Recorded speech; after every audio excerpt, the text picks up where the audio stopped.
Tepat di hari kemerdekaan Republik Indonesia yang ke-78, IMT lagi berada di salah satu kota yang paling kerap dikunjungi wisatawan mancanegara, yaitu Kota Bima, Nusa Tenggara Barat.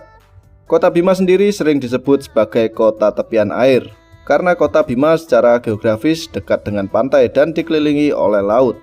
Ini pertama kalinya IMT kesasar sampai ke sini, dan kita akan mencoba mengenal Kota Bima lebih dekat. Kota Bima zaman dulu dengan zaman sekarang memang sudah banyak berbeda.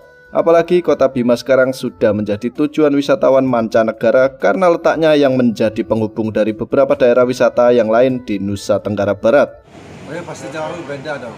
Karena zaman dulu itu masih kental dengan tradisi dan keadaan di masa tempat sih.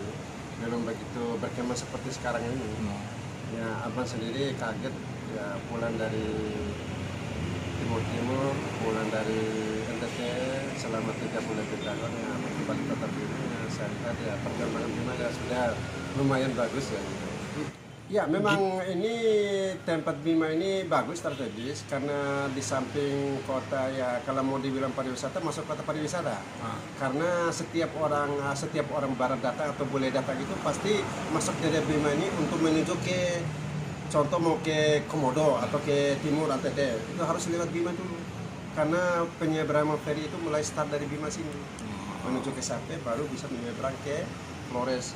Kalau ke Bima jangan lupa mampir ke Taman Amahami ya, di sana Taman Amahami itu kita bisa beristirahat sambil lihat pemandangan laut ya, ada juga Masjid Terapung di sana ya, jadi ciri khas kota tepian air ya, makanya Bima sebut kota tepian air ya, harus datang coba ya ke Bima. Selain terkenal dengan pariwisatanya, Bima juga kental dengan budaya dan kearifan lokalnya. Kita akan melihat budaya, bahasa, dan kebiasaan yang nggak biasa ditayangkan IMT. Yaitu kental dengan bahasa Bimanya itu. Bahasa Bima. Iya, nggak terlepas dari bahasa daerah karena memang sudah dari nenek moyang. Iya. Entah mau di tingkat di pedalaman, perkampungan atau pedesaan ke kota, bahkan sampai ke perguruan tinggi itu bahasa Bima itu kental sekali. Iya, begitu. Sampai tempat kalau pendidikan begitu, sampai ke tempat kuliah itu bisa juga pakai bahasa Bima. Karena memang itu sudah ciri khas orang Bima. Ya, bukan tidak bisa bahasa Indonesia, tidak. Ya, bahasa Indonesia ya itu bahasa nasional ya kan, harus ya pakai bahasa Indonesia. Tapi karena kita kumpul dengan orang Bima atau warga Bima atau ciri khas orang Bima ketemu satu sama lain, ya kita pakai bahasa Bima yang lebih cepat. Ya begitu. Setelah mengamati gimana kondisi Kota Bima, akhirnya kita bisa menyimpulkan kalau Bima bisa dikatakan mirip banget sama Banda Aceh. Setiap makhluk halus yang kita temui hampir semuanya berkerudung dan bercadar. Mungkin karena Bima memang daerah yang penduduknya mayoritas beragama Islam. Agamis dan fanatisme di sini sangat tinggi. Jadi jaminan aman dan damai jika kita sedang berada di Kota Bima. Salah satu contohnya yaitu kawan baru IMT, Pak Baim. Pak Baim aslinya memang dari Jakarta, tapi karena sesuatu hal akhirnya sekarang memutuskan untuk pindah dan menetap di Kota Bima karena hidayah yang didapat dari kota tepian air ini. Ya, kalau di Bima ini ya, insya Allah kenapa saya betah di Bima? Ya, hampir dari 2009 menetap di Bima, datang dari Jakarta.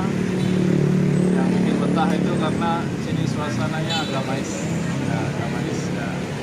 Jadi pertama kali lihat masjid itu rasanya langsung jatuh cinta lihat masjid. Langsung nyaman ya rasanya. Banyak orang-orang yang sholat gitu. Padahal kita lihat orang sholat tuh kayaknya nikmat gitu.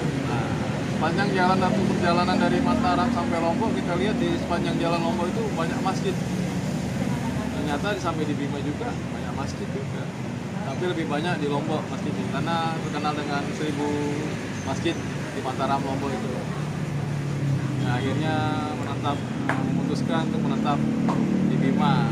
Kalau agama sini untuk di Bima ini sholat 100% ya, 90% ya, nggak 100 ya, 90% ya, 99 ya agama Islam sih. Islam semua ya? Iya, Islam semua ini. Ya, Untuk karena sisanya itu ya paling dari Bali atau Cina gitu. Walah pantesan begitu IMT menginjakkan kaki di Bima ini, kok semua orang tahu kalau kita datang dari jauh. Lawang kita cuma pakai celana pendek dan kaos oblong. Agama Islam menjadi agama mayoritas di sini. Itu tak lepas dari sejarah kota Bima itu sendiri. Jika kalian menelisik lebih dalam, cikal bakal kota Bima ini adalah kerajaan. Ya betul, ada sejarahnya kerajaan. Sebenarnya tidak jauh beda sih dengan dari Jawa ya. Ada keturunan kerajaan Majapahit ada ya. Kan kerajaan Salahuddin ini kan kalau nggak salah yang saya dengar ya, karena memang kita dapat informasi yang secara detail ya, atau sebenarnya itu ya, kerajaan Salahuddin Bima ini kan keturunan raja dari Jawa. Dari Jawa ya, berarti. Iya. Kota Bima disebut kota tepian air karena dikelilingi oleh banyak pantai dan laut lepas. Hingga kayanya akan hasil bumi yang dihasilkan dari kota Bima ini, otomatis hampir sebagian besar pekerjaan penduduk di sini adalah nelayan dan petani. Sebagian besar itu petani ya. Ya ada petani bawang, ada petani jagung, ada petani padi.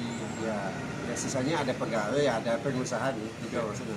Tapi banyak juga ya pendatang yang di sini banyak. Alhamdulillah banyak sih. Ya. Dari mana aja? Ya pendatangnya sih ada yang dari Jawa, ada campur-campuran sih. Ya ada yang dari nggak begitu banyak sih. Ya sedikit aja ya sih. Ada dari Jawa, ada dari Bugis, ada dari Sumatera. Meski ini adalah pengalaman pertama IMT menginjakkan kaki di sini, sambutan dari warga asli kota Bima sungguh di luar dugaan. Hampir semuanya bisa menerima dan menyambut dengan luar biasa. Berarti benar dari katanya orang-orang kalau orang timur itu memang ramah terhadap pendatang. Apalagi kita sebagai YouTuber yang kesasar jauh sampai ke kota Bima. Ibarat kata begitu pendatang masuk ke Bima berarti sudah dianggap saudara. Kalau untuk daerah Bima ini, kalau masalah keamanan sih insya Allah 100% aman. Iya, dalam hal ini ya masyarakat sendiri, semua pendatang ataupun orang yang masuk Bima ini terima dengan baik. Ya, mau suku Jawa, mau suku Bugis, suku apa saja dan sudah datang di Bima ini berarti sudah anggap mereka punya saudara atau punya teman atau punya sahabat, atau pokoknya sudah masuk daerah Bima berarti kita punya marga semua. Oh, gitu ya. Kehidupan masyarakat Bima sebenarnya. Sampai di Bima belum lengkap rasanya kalau belum keliling kota Bima. Kotanya memang kecil dan gak begitu luas, jadi mau kemana-mana juga jaraknya bisa ditempuh dengan cepat. Malam ini kita akan mencoba jajanan khas dari kota Bima bersama Pak Baim yang merupakan satu-satunya YouTuber dari kota Bima yang aktif hingga sekarang. Katanya kita disuruh ke Bima harus nyobain jajanannya. Apa ini bang? Ini namanya Salome Kuah. Salome Kuah. Ya. Dari di Bima aja adanya nih. Hah? Yang murah. Enggak, di Bima aja. Yang nama Salome di Bima aja. Iya terus. Enggak, keluar aja. Yang murah lagi.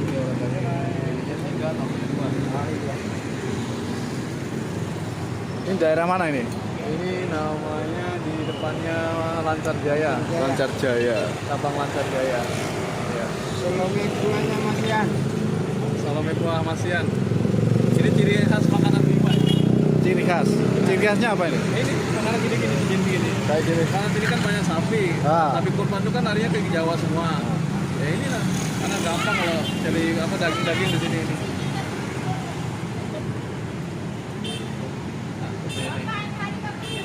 Ini harganya 5.000 satu. Satunya 5.000. Nah, yang lain 12.000. Itu 1.000.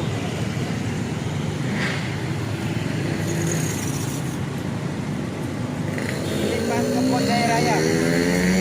Gimana, Pak? Bakso Pok Jaya Raya. Oh. Ini rasakan dulu aromanya. Wah, mantap. Suruh nyium dulu baunya katanya.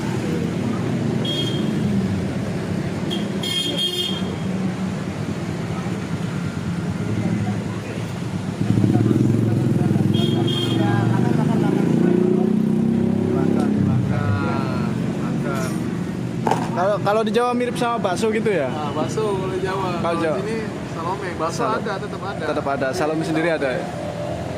Kalau ciri khas baksonya di Jawa kan banyak tepung.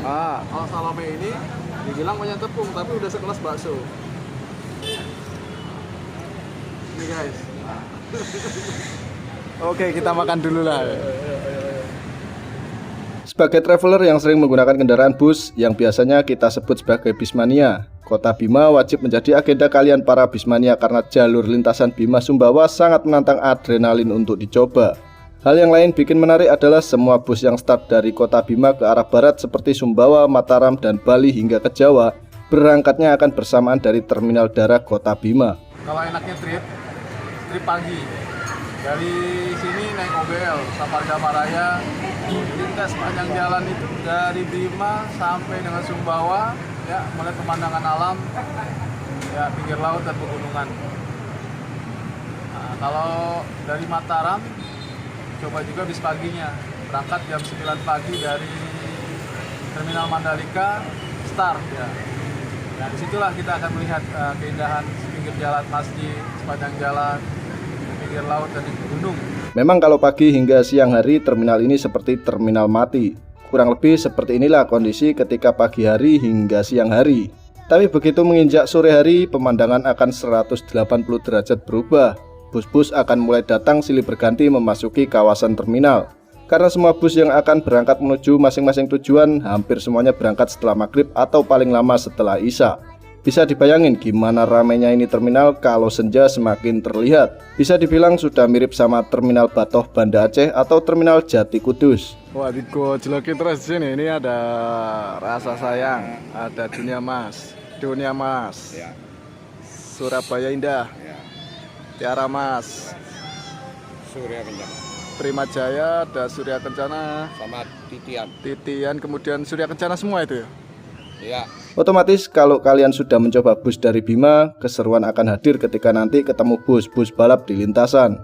Apalagi persaingan antar kompetitor sangat-sangat kejam dan panas. Semua PO terus berlomba untuk menawarkan pelayanan yang memanjakan penumpang. Karena kita ketahui penumpang langganan dari Bima menuju ke Mataram ini nggak ada habis-habisnya setiap hari. Salah satu yang terus meramaikan bus-bus Bima Mataram Bali adalah para mahasiswa yang berasal dari Bima yang kuliah di Mataram, Bali dan sekitarnya. Ini saya lihat 2 unit mobil baru semua, Pak. Ya. Mana? Ke Jawa? Mataram. Ya, Mataram. Hino semua. Hino RN ya? Ya. Iya. Saya baru liatin, wih, mobil baru gini. Ya, mobil baru. Berapa tiketnya Mataram? Mataram 250. 250 udah makan ya? Ya, sama servingnya. Di terminal ini aman, tidak ada pemandangan tarik-menarik kaos atau barang bawaan penumpang. Semua yang menawarkan tiket bus di sini adalah petugas resmi dari masing-masing PO. Yang paling bikin kaget adalah sudah masuknya Hino RM. Mesin terbaru dari Hino sudah mulai merambah sampai di Kota Bima. Yang pertama kali memakainya adalah bus Prima Jaya. Ini Prima Jaya pakai Hino RM pertama di Bima. Mungkin tak lama perang fasilitas akan mulai merambah ke kursi berlekres untuk rute Bima ke Mataram. Untuk tarif Bima ke Mataram rata-rata ada di kisaran 250 sampai 300 rinduan. Terminal Darah ini merupakan titik awal pemberangkatan dari masing-masing PO untuk memulai perjalanan. Mungkin masih ada 1 atau 2 bus yang nggak masuk terminal ini karena sesuatu hal. Dan biasanya ngetemnya juga masih di sekitaran Terminal Darah. Biasanya ada di deretan agen atau loket bus yang berada di belakang Terminal Darah ini. Kebetulan masih ada, ya salah satunya kalau kita di Bima ini ada namanya Rahmat Putra, Rahmat Putra, ya, khusus Bima Mataram. Bima Mataram. Dia berada di Puskesmas Paruga di sebelah sana. Sebelah sana. Kadang kalau langsung Indah nggak masuk terminal, nah langsung Indah berada di Dari Puskesmas Paruga. ada loketnya di situ. Langsung aja ke sana, langsung kita beli tiket, langsung. Jadi langsung Indah nggak masuk sini juga ya? Ada yang izin trayeknya masih berlaku, dia masuk. Yang izin trayeknya masuk terminal nggak berlaku, dia naik di luar. Malam ini kondisinya seperti ini. Padahal kalau menurut IMT malam ini sudah ramai banget. Tapi kata Pak Baim malah dibilang ini masih sepi banget. Nah ini saya mau tanya-tanya ini ya. Saya agak kaget juga ngelihat terminalnya ternyata seramai ini. Kata Pak Baim malah ini masih sepi. Masih sepi, Nah. sepi segini sepi. Saya kira itu ini udah ramai, udah kayak apa ya? Kayak di Jawa udah kayak terminal Kudus lah ibaratnya. Berarti ini dibilang masih bisa sepi ya? Ya ini segini sepi. Biasanya waduh bukan main. Surya Kencana bisa 6 Bisa unit ya. Hari ini 4 ya? 4 unit hari ini. Berarti hari ini paling banyak ini? Iya, banyak ini. Terkadang Dunia Mas bisa jam 4, bisa 5. Dunia Mas. Terkadang Tiara Mas start terus Bima Mataram dia bisa 4, 3 biasa jalan. Padi dodo kadau mamula laki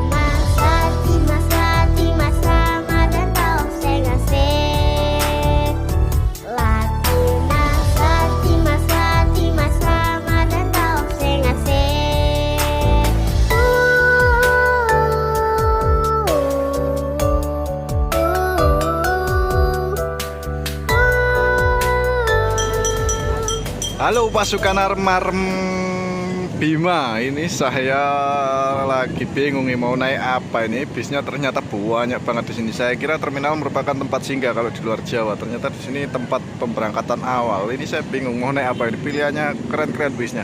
Ini bis balap semua ini. Soalnya orang-orang Bima ini suka yang cepet soalnya. Wah, naik apa ini? Ini pengalaman pertama saya diajak sama Pak Baim dari lintas NTB, katanya hunting seru bang kalau habis maghrib. Wah, kita kesini coba, ternyata bener bingung. Tawari mau naik apa ini, waduh. Oke, apa kita ikuti, kita coba lihat-lihat dulu suasananya untuk malam ini. Jadi kita bakal naik apa juga bingung. Bisnya terbaru semua ini. Banyak juga penumpangnya. Saya kaget ini, wah. Banyak makhluk halus juga yang dari Bima. Nah ini mungkin kita nyari-nyari tiket juga ya buat keberangkatan. Jadi kalau nggak dapat hari ini ya besok aja lah. Soalnya saya ngincer kursi depan. Kalau nggak dapat ya wassalam. Oke, tetap ikuti aja ya. Tetap sabar, jangan semangat.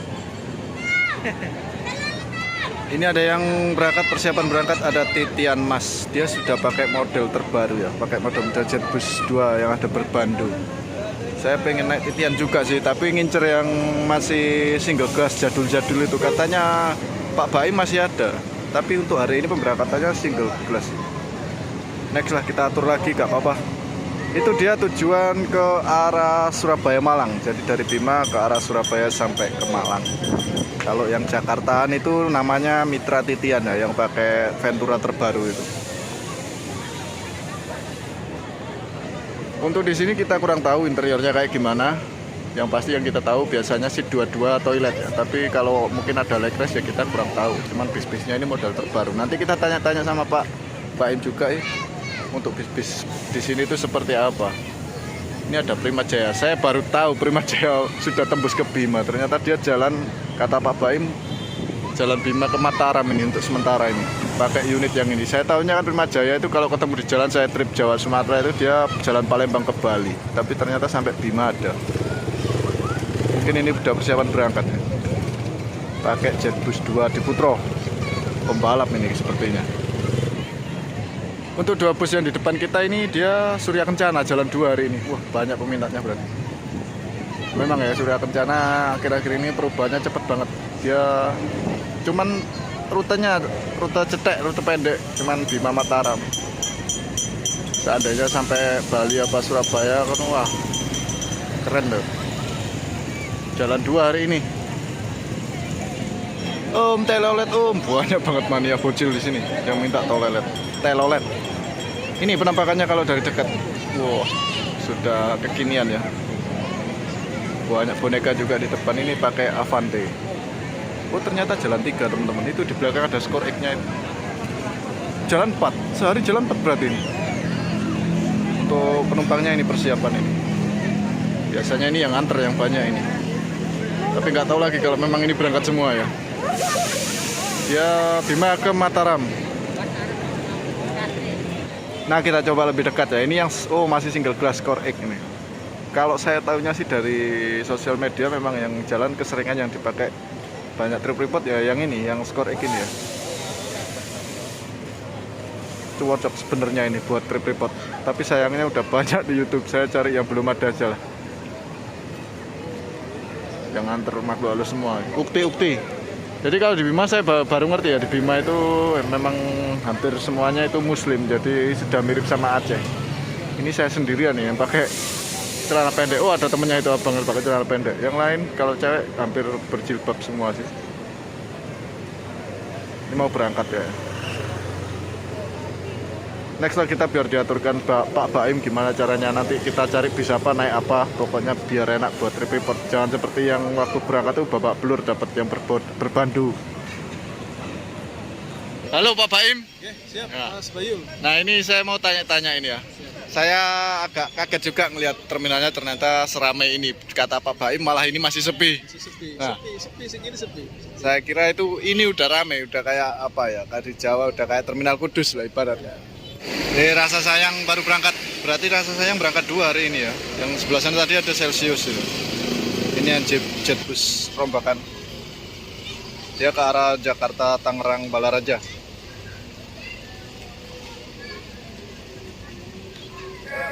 Kalau di kontennya Pak Baim sering bunyi ting ting ting nih. Abangnya ini kita harus nyoba dulu. Kalau udah di sini suruh beli.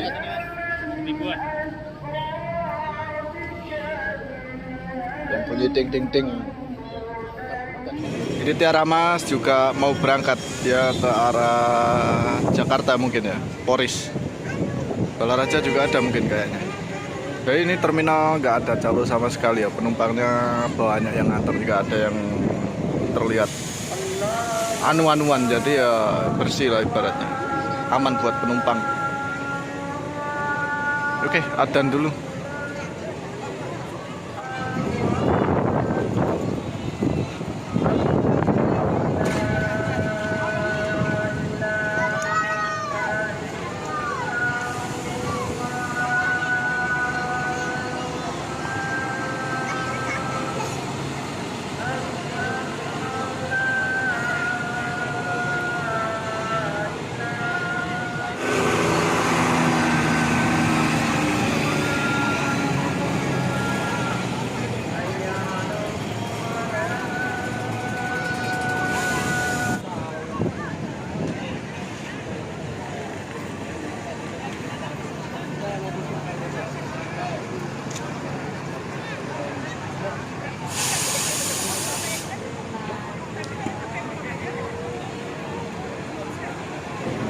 Ini yang jalan di jam-jam akhir setengah 8 ini yang single class ini Surabaya Indah ini, dia Bima ke Mataram, jadi masih pakai bodi lama ini. Dia pakai RK8 kalau nggak salah. Ganteng ya kalau bodi lama, saya lebih suka klasik-klasik gini sih. Belum berangkat ini, persiapan mungkin. Yang sebelahnya Dunia Mas berangkat, dia pakai, oh ada bandulnya, Hino RN Bima Mataram.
Dan ini pemberangkatan terakhir untuk hari ini dari Terminal Dara Bima.